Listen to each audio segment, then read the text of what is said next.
Meanwhile, Washington maintains the pose of mediator while enabling every breach.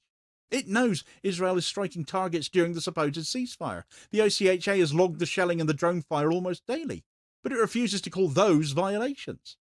Instead, US officials echo the line that Hamas is undermining progress. The CENTCOM video is just the latest attempt to reset the narrative, to make the occupier look besieged and the besieged to look criminal, and yet the numbers betray the script. One unverified truck versus 300 trucks a day denied entry at all. One alleged looting against thousands of verified airstrikes. The scale itself exposes the lie. But what all this reveals is how information warfare has ended up replacing diplomacy. The ceasefire is not meant to hold, it's meant to perform stability while Israel rearranges the battlefield. Its yellow line within the Gaza Strip is proof of that happening. Each breach becomes another test of international tolerance. When outrage fades, they push further. When headlines turn, they hit again.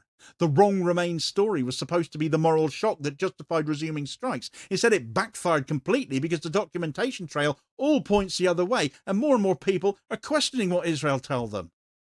Israel engineered the confusion it's now using as an excuse and is getting called out for it.